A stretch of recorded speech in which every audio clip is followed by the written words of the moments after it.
So these are the bowls I started last time. So one was a round bottom bowl. You see that? And then this was a flat bottom bowl. Right? And so I pulled this one back flat, and then I raise it up, push it out to the bowl. So this is, remember, and they're slightly good for different things. This is a really good utility bowl, things like that. We'll trim that first, I guess, and then we'll trim this second. So here we go. So we'll trim this guy first. So as I look at this, they're leather hard, so I can hold them without them warping or collapsing. And then when I tap them with my nail, bloop, bloop, bloop, bloop, just really lightly, you see how it leaves like nail marks. That's good. If they get too hard and just the weight of my finger when I'm tapping, it doesn't leave a mark, that's getting too hard, right? But they don't want to collapse. So let's look at this. So this looks like this, but it looks kind of like this. This is my cutaway of my flat bottom bowl, right? And so we'll trim this a lot like a cup. And if you look at the handout I gave you, and there's some extra handouts up here if you forgot, the last 3 pages talk about trimming. So if you look at this, if we look closely here, you can see that this part we're going to remain, and then this part here and this part here we're going to leave behind, and then we're going to trim out all this center part and this part to leave something that looks like that, right? So that will be my foot that I leave behind. Ideally, the inside and outside kind of parallel each other around, right? So even the bottom thickness is about the same thickness as the sides. You see that? So all the way around there. So let's trim that guy right now. Oh, let's talk about where do we put the foot. On the flat bottom bowl, we put the foot about where it goes flat. That's just a rule of thumb. What does a rule of thumb means? Like, yes, that's like if you don't know what to do for a flat bottom bowl, just put the foot opposite where the flat part ends or starts and the wall starts to turn up, right? But a rule of thumb means it's a very loose rule. I mean, there's tons of reasons why you may want it wider or narrower or whatever, but in general, it just kind of works like that, right? So let's just start there. So let me feel this one. So how do I figure that out? Well, first of all, let's figure out the thickness here. I'm just going to pinch with my fingers, thickness, thickness, thickness. So right about down to here, we're about the same thickness. Right about here, the clay starts to turn away on the inside. Right here, starts making that turn. But here, it isn't being as aggressive on that turn. Right, so you'll see here, right, that's right about in here, this region, right, so it's starting to make its more dramatic turn to form the base, but on the outside, so you see here, it is not making the turn. At least on this one, it's even turning the opposite way, right, so that means that's where I need to trim off a lot in there, right. Now, one other thing you can do is, like, let's say you don't remember if you left pinkiness thickness down here, like, ooh, that felt like so long ago, I don't remember. If this is still soft enough, you can take your needle tool and just stab it down to the bat and then pull it out. It is kind of dramatic, right? And so then you can check your pinky if it's pinky with thickness, and so this one still is, we're good. I have a hole, right? So then I can just smear that. So this clay is still soft enough. So only if your clay is soft enough that leather hard, you can still do that. I still have a hole on this side. You can see it right there. That's okay. All right, so I kind of figured out that around here, right, it starts making its turn in. Here's about that thick, here is about that thick, here's about that thick. It's just a smidge thicker maybe, and then from here down, I have to do a little bit of trimming, right? So here I thought I put an X mark on here. I maybe wiped it away. So right around there, Jeez, I didn't do a very good job. So you see my little X mark or a little slash mark there? That's about where I need to start taking clay away to minus. All right, so the other thing I need to do is mark. This is where the flat part is, right here. So what I'm about to do is place my finger on the inside where the flat part is, and I'll put my finger on the outside, and I'm gonna mark it with my fingernail like that, where my inside finger is. I'll put them opposite each other, boop. Why am I gonna do that? That's where my foot on the outside is going to go. So I'm trying to locate my foot. So let's do that here. Bloop. Put my finger on the inside, put my finger on the outside opposite. You see how they're now opposite, and then I'll just roll my finger down, and you see I left a fingernail mark. So I'm thinking that's where the outside of my foot will go. Okay, put that down there. I did have my needle tool. There it is. So usually it's a little bit off center, right? When you get this, let's see if that will focus better. It's not focusing, is it? So oftentimes that happens because it just needs to be reset. So I'm going to unplug it, and plug it back in, and it should pop back up magically, and now it's focused. Okay, I don't know why that works. So it's focused now, right? Yes, it's focusing. All right, so here we go. So you see how it's off center? We're having some issues with our camera today, aren't we? Let's try one more time, and then I won't do my handy dandy little hand trick. Give it a second. All right, so I won't put my hand up there. You just yell at me if it's out of focus. Right, so you see how it's going around. So I'll bring my needle tool in, and I scratch the surface, scratch, scratch, scratch. So the scratch mark is there, so I need to shove it over like that, and then I'll wipe the scratch mark away. Let's go to the side camera, and let's bring this in closer so you guys can see what's actually happening from the side view better. So I hold this still, and I bring it in, and I'm only scratching the part where I'm trimming to. So I would either scratch here or here. I don't care what the rim is doing. The rim, sometimes your rim and the foot of the pot and the rim of the pot are doing something different, right? So I center the part where I'm trimming. So that would be here, right? So scratch, scratch. You guys see that scratch mark? So that means that scratch mark is most deepest right here. So that means I need to push it that way, away from that, because that's the part that's sticking out the most. So I push it that way, and then I erase that. I usually don't put that mark down, right? Because that can be distracting. And then so I can already tell, see, it's not oscillating around as much. So I'm getting closer each time. Don't worry, this does take a little bit of time. You know, just like a lot of things, ceramics is fun, but there is a slight price of frustration, and you have to earn it. There's no easy level here, right? Like, you know, in a video game, you can just take it down to like where you're invincible, right? And then it becomes no fun. Like you always know when you're about done playing your video game because you turn on the God mode and then you're invincible and then you can't die. And then that's like the last day you play the game because it gets boring. This is infinitely fun because there's none of that, right? And you're always upping the challenge for yourself, bigger, better, whatever. So there. So you see, you see how I'm able to make that scratch go almost all the way around, wobble. It's just a little bit more deeper on this side, so I'll shove it just a little bit over that way. Oh, and we have another problem. Give me a second here. Where's my icon there? All right, so now it's centered, right? You see that, how it's not oscillating around. So then I'll just get some blobs of clay out.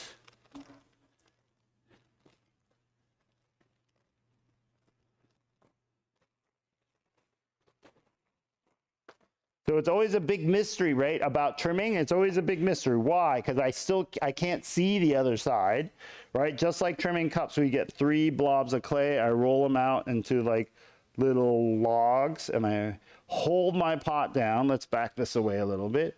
I hold my pot down while I push down against the wheel, and the clay kind of wells up against there. Let's do it over here so you can see it from this side. So I push it up against there, right? I hold this pot down and I push down against the wheel right there, and that holds it on, and I get one little more blob. You only need 3. Some people teach 5, some people teach 4. I like 3 because that's the minimum amount you need to hold this on. 2, if you just had 2 on each side, right, the pot will try to slide this way, right? If you had 4, right, 1, 2, 3, 4, if you lose one, that pot's still gonna slide off, right? So it doesn't do you any better to have 4 blobs of clay on there, for my opinion. All right, so if you do 5, that would actually be better, but I don't want to work that hard. All right, so where's my mark? All right, that's my mark there for where I wanted the outside of my foot. So I'm going to draw a line there. Right, and that seems pretty wide, but remember the outside of my bottom of my bowl was also flat wide. There we go, there we go. So then, just like how we did before when we were trimming cups, right? Ooh, let's go to the side view. I have all this clay here to trim away. You see that? I can trim that away. So that's right there. So I'm just going to use this guy here and just trim away. So you can see this is like a cheese grater. This is called a Surform. We're reintroducing this in case people didn't see this last time. There we go. Trim, trim, trim. Trim, trim, trim, trim. It's a great trimming tool. It really helps speed things up. I'm going to switch over to this guy because I think this one's a little bit sharper. You can actually see the little bits coming off there. See that? And it's hacking that down.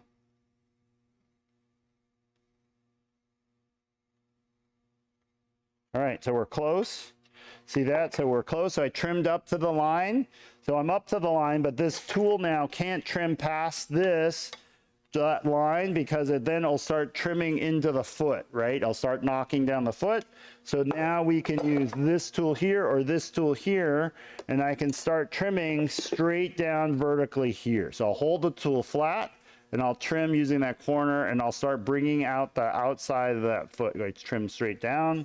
So there's my line right there that I need to hold at. So we'll back this away. We'll get this one down so we can get a super good view of this trimming. So here, and I use the tip of this tool here, and I line it up with the line, and I trim straight down. Here we go.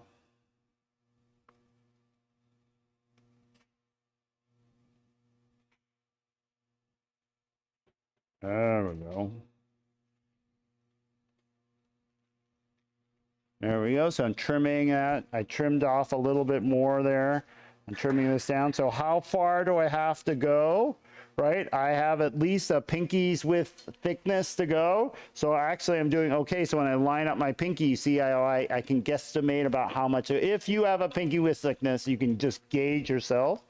Right? So there. But now I have this weird little bump here, like a little cliff. So I just take this tool and I flatten it out. Remember, I knew that I could trim a little bit off of the side. So I'm going to start holding it here and trimming this around like that. Woo, like that.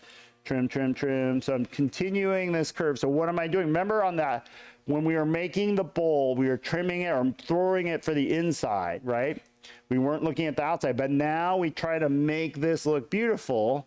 Right? So in John Hasegawa's brain, John is trying to remember how he made that look earlier, right? So sorry about that. We're going to get seasick watching this video later. Let's just do it that way. So I'm going to bring this camera way down, right? Something went way out of adjustment there. Sorry. All right, there. So now I can trim this to match the outside. So I'm trying to trim it so the curve looks really nice and beautiful and parallels the inside. But hopefully I use that rib, right? And that rib has a nice, beautiful arc to it, I hope. I remember. So I'm trying to trim some sort of arc or something that looks good here. So trim. So I'm hacking that off and I'm going around. Now I'm just dropping down. Now I said I didn't really need to trim anything down here. Remember that?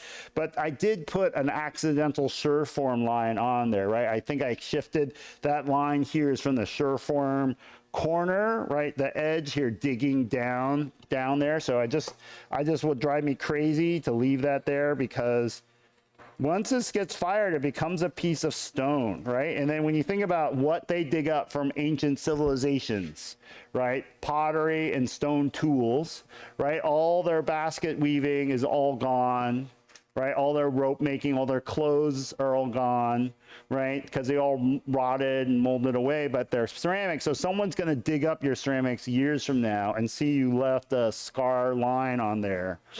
And they're going to say the Portland Valley, Willamette Valley culture back at the turn of the century of 2000 wasn't very sophisticated. They couldn't make good pottery because you left the line on it. So it's important that you clean that up.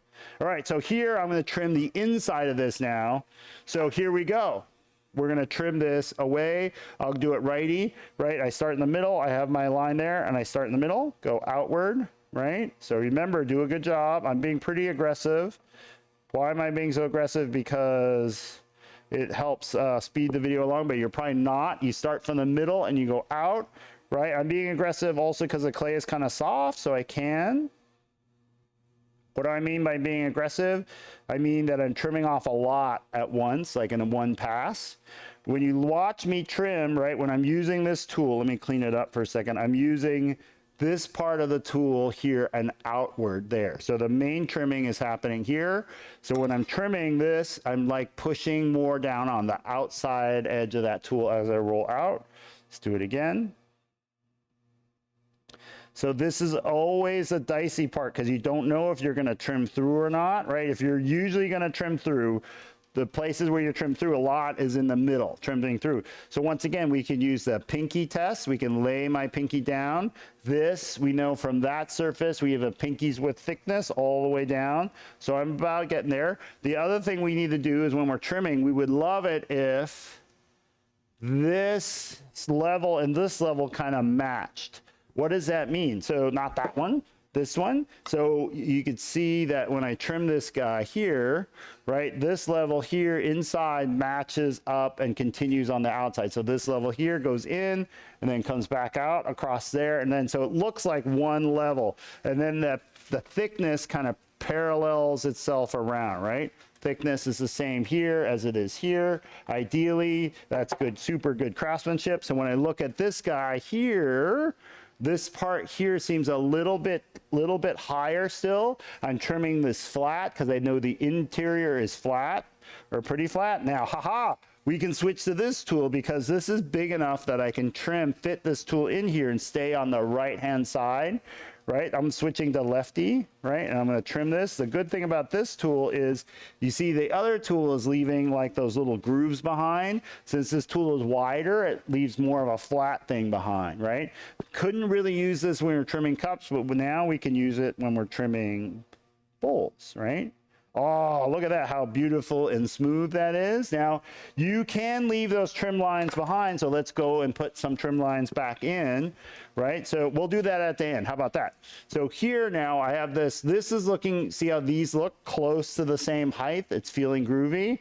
Then this part here, there's not, like when I'm trimming, this tool here takes care of this, but there's these vertical surfaces here that I haven't taken care of. There, and then there's a vertical surface. So what I'm going to do is now, instead of trimming this way, I'm going to flip the tool vertically and use this surface and push outward. Let's do that so you can see that. Oh no, too far away. We'll go this way. Here, I'm going to push out from the out. Ooh, there's something up here with it. It's like a whoomp. There we go. I took care of it. So I'll flip it back and forth. There we go. So I'm trimming a little bit down, a little bit up, because I want this corner here to look really nice and crisp. Then I'll flip it vertically. I'll trim this part here. Trim, trim, trim, trim, trim, trim. Then I'll trim that part. But you could be, John, I really like the swirls. Remember those lines in there? You can put lines back in. So let's just do that for this one because that will be fun. So normally I would get those trimming scraps out, but we're not going to. So here I'm going to use the round end. I'm just going to start from the middle and go out.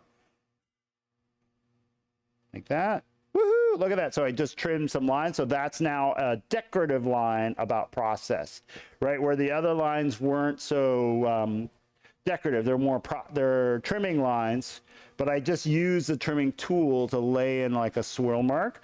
Now the next thing is we have to acknowledge this part, because this part kind of goes straight up here, right? This thing goes straight up and then goes flat and then goes straight down. These corners are really easy to chip because ceramics is really strong under compression, but it's also very brittle, so it's super breakable. Like, so what happens if you drop a metal or stainless steel cup, right? It just bounces around on the floor. But that doesn't mean all metal will do that, because if you take a piston engine part, like a piston from a car, and you throw it on the ground, it will shatter, right? Because that metal is so strong that it's what we call brittle. So this one, when you fire ceramics, it's extremely strong, right? But it's brittle, meaning if you drop it on the ground, it fractures, right, under shock. So what we want to do to help keep these corners from breaking off, because right now it's a corner, if this is full of food and it's really hot and you have to set it down really fast on the countertop, it's going to hit one of these edges first, and those corners can, boops, break off. So if what we're going to do now, super critical, is round these corners off. So I'll take this tool and roll it up and down. First, just hack that corner down, right? You see how I just trimmed that corner away? And let's get super close to this. Like, wow, that's so awesome, right? And then I'm going to roll this up and down, this tool up and down as I trim. See that, how I'm rolling it to create a nice rounded thing? You see how that's nice and rounded? Woohoo! Maybe back it away because it's having a little bit of problems with depth of field there, right? And then I'll do the same thing with the inside corner. Woohoo! So this, I know this is a lot like trimming cups, right? But it's a way, and it's an excuse for me to show you everything twice, right? So let me blow that away because I have to be able to see it, right? So it's there. And then what we're going to do here is I'm going to really round it off. So one way we can really round it off is add a little bit of water like that. And that will help really smooth it out, make it look beautiful. And then since I put this design in the bottom middle, I'll sign my name out here, right? Normally I would sign my name there. We'll sign my name here today, which I don't like doing because there's this whole tradition of the potter, the humble potter and all that. For me, signing it on the outside where actually people can see it is not, it just doesn't work well with me, right? With my mentality. But I don't feel like I want to sign it in those grooves. And then that groove is too small for me to sign. So, all right. So then what you do is after you trim it, you want to pick it up and feel it like, what did I do? Well, I followed all the rules John said, right? Trim down, blah, blah, blah. Let's see though, because sometimes John doesn't know your pot. Right, you're the only one who's made that shape before, maybe. So what I'm doing are general rules of thumb, right? And those rules all can be violated, meaning if you have a good reason or if you think you want to try something different, put the foot somewhere else. Trim it to a different depth, right? But I know that it was a pinky depth thickness. So now when I feel it, oh, see, it should feel same thickness, just like we were doing before. Same thickness, same thickness, same thickness, same thickness even here. And then when you go across the bottom, even though it's too big for me to get this, I could do it this way. It should feel same thickness, same thickness, same thickness all the way across. So that also feels like, so when we look at this bowl, right, and we pick it up and we're handling it, we kind of assess the shape, right? We have good knowledge about things, right? We picked up hundreds of bowls before. So we kind of know how much this should weigh. Based upon this cross section, you can see this. So if this was much thinner, we would think this bowl would be much thinner, but we also know the size of it, right? And so when I pick it up, I already have in my mind how much what it should feel like, right? And is it going to be heavy or is it going to be right? So like the first time you pick up a bag of clay, everyone's quite shocked about how heavy it is. But now you know, and you're ready for it when you grab it. Same thing with bowls. I already know how much this should weigh. So now when I pick it up, oh, it feels correct, right? And as a potter, as the artist, you're always struggling, especially at the beginning, to get your weight down. Everything's just kind of chunky. So the struggle is to get it actually a little bit lighter than how it looks, especially as a beginning person. So what we'll do is this kind of fits that bill, right? Woohoo! So let's pass this around now and you'll feel the weight difference, how it was. All right, that was number one. Let's trim number two. We're gonna go through this much faster, right? Because you guys know the concept about locating the foot, everything that we've done. One thing that is different about round bottom bowls is where do I put the foot, right? Because on the flat bottom bowl, we had that flat spot, boop, we put it in. All right, so this is even a looser rule of thumb, right? John Hasegawa's thumb is it's about, you don't really want to go less than a third of the widest point.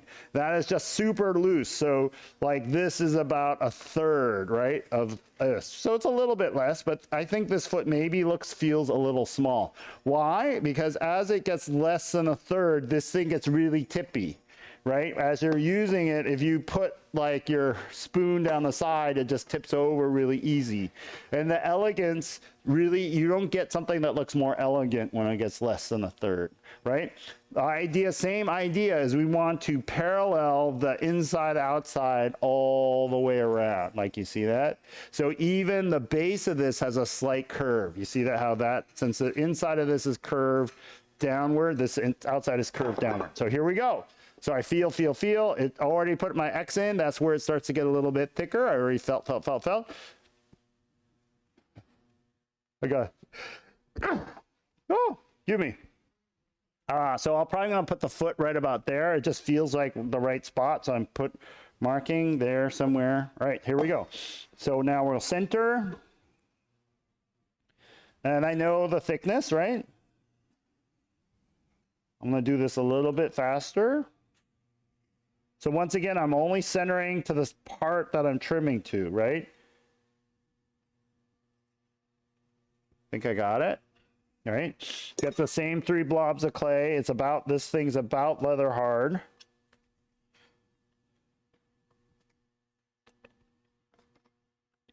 I'm gonna mark my foot where I think my foot should be inside there, and then I'm gonna use my Sureform just to hack away at this. Woohoo, baby. So in general, there's a lot more clay to trim off, right? So you can see here, lots of clay coming off of there, right? Let's clean that out for a second. So we'll speed this process up a little bit, meaning I'll just be a little bit pretty aggressive here. Yeah. There we go. Trim. So I love throwing, right? But trimming is my next favorite part of throwing. Like I love the wet clay, right? And then glazing, if you had to classify for myself the 3 major activities between throwing, trimming, and then glazing, I would say glazing is my least favorite. We'll get to glazing in a week or 2. All right, so there I've got to the point where, right, where I've gotten close, right, but now I need to define the foot, and we do it the same way, right? So let's back this. Oh no, we want this up close, so we'll do this foot. I know that last time I used this guy and I went straight down, so this time we'll use this guy. Let's see if we can use this little flat guy, and I'll use this corner right here, and I'll trim straight down at the line. Right there we go. Right, same kind of deal. Now, I have more clay here to trim than a pinky's width. Why? Because this bowl, this type of bowl, right, instantly starts pulling away and leaving more clay behind, right? So it is thicker here than it is here. Unlike the flat bottom bowl, it's flat, and then starts making a turn. This one here, that's more thick. So I can trim a little bit more than what I would usually do, right? So I'll just be a little bit more aggressive here. Just because I know the form, right? I know that it's turning away, that this part's the thicker here than it is there. There is the thinnest. To the other side, this part is the thickest. This is getting a little bit too big, so I'm switching over to this guy. But I do get a little nervous, right? I do start spooking a little, so I'm gonna stop, let go. All right, so then I know that this has a very, hopefully has like a smoothish curve sweeping around. This doesn't, right? Has, if you look at this thing, right? I need to trim this to match what I think is on the inside. So now I'll start trimming this away, right? And I start trimming this and making it look good, right? Trim, right? Okay, so you see it's already looking much better. So I'm trying to trim this, what I call this slope in here, right? The bowl shape, woohoo! There we go. Oh, so you see that? You see how it's starting to come around, that shape? I have to remember. Yes, there's a question? Yes. Yeah, so you want a foot that's like what we call undercut, right? Here, flaring out. So I'll show you. This is a perfect one to show you with.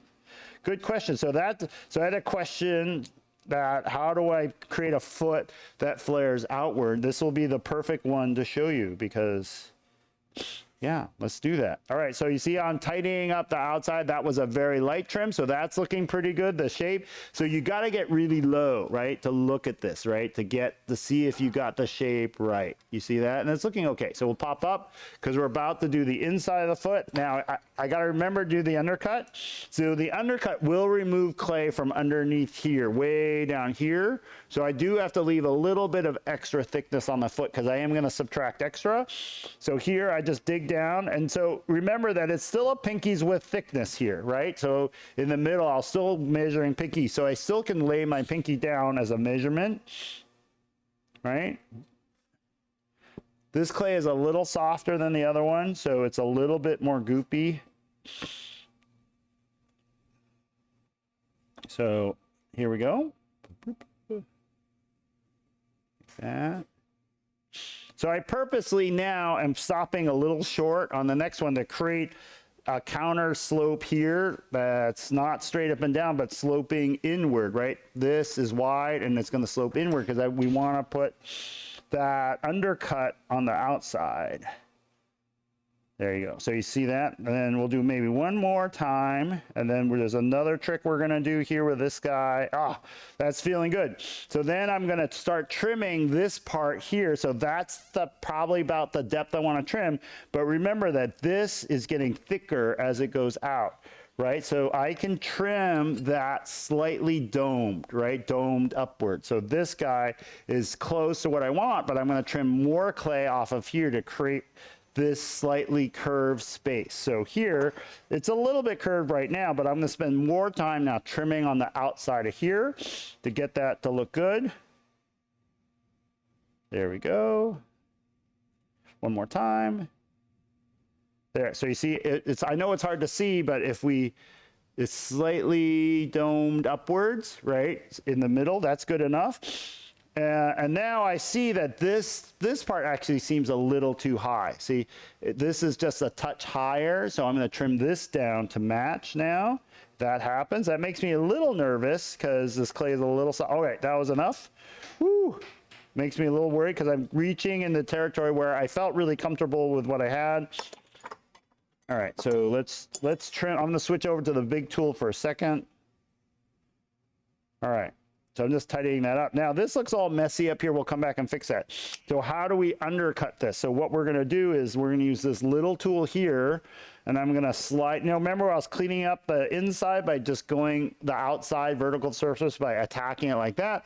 Then instead of going at it like that, I'm going to go deep. I'm going to rotate it like that and trim it like that. So this corner here starts attacking that bottom corner there, right where the foot is now coming into the clay. So watch this. So instead of holding it straight up and down like that, I'm going to turn it like that. So this cuts more from underneath. Oop. I'm sitting there watching the video more than I'm watching. So you see that, how it's starting to form an undercut because of the way, the angle I'm holding the tool. So there we go. And you'll see that on like tea bowls or cups or rice bowls. You'll see an undercut here, right? And then I'll come back here and trim that away. So if we look at this now, if I hold this straight up and down, there's a slight gap. Let's see if we get this even lower. I know it's hard to see. Can you guys see it? Slightly undercut there. And then it's going to require this convex shape, right? Because it's underneath like that. This outer wall is a little bit harder to clean up. It's harder to get your tool in there, right, into this interior space. Oh yeah, I got a good look at it now. There we go. So you see how that's undercut there. And then I can do a fun thing where I create a corresponding like cut going this way, flaring out up here. So instead of holding this tool vertically, I will tip it that way. And then wouldn't it be fun that if the inside of this also, you see how is also flaring. So the foot is, both sides of the vertical faces of the foot are both cut out. They know what's going on. Isn't that fun? And then what I'll do is same rule as I got to round this corner off. Right there, very carefully, because this part of the clay is really weak, because underneath I've removed the support that would normally be underneath here, right? It's open air, so I have to be more gentle and careful about how I trim this outside of the foot. Right, and actually I kind of over round it too. You see how I reach that roundness even farther down, because since there's no support here later underneath, it is rarely really prone to chipping right? Because it has less strength because I've cut away some of that clay from underneath that would be supporting it normally and give it strength. I reach this roundness even a little bit farther around, right? To make that round bigger, right? And then I'll trim the inside of this. And this one, actually, the inside, you don't have to do much. That was a very good question. That's something we don't really cover in Ceramics 1 normally. But it's not too hard to do. It's just, you guys know, you guys have enough to do already. So I don't really like the trim job I did here. So I'm gonna, the trimming, it just doesn't look good. So I'm gonna come back here and just quickly do a quick trim. And then just like before, I'll take a little bit of water here and wet this down, and then I'll just smooth it out. And this one's soft enough I can do some smoothing out with my finger. There we go. Oh, I had reattached a piece of clay there. It's whipping around, so I'll clean that off.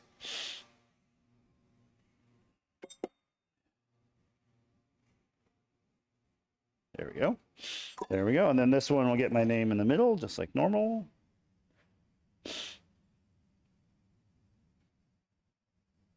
There we go. Then hopefully this one feels, these even feel lighter, right? Because a foot is smaller, right? And so these should feel better. Oh, there you go. There's my little thing. So the elegance of these, I just love the way these look because they're so, wow, that foot is really small. So I think I made the foot maybe just for myself, just a touch too small. But the good thing about these bowls, if they're kind of soupy stuff, right, the stuff all collects to the middle, right, it's over the foot.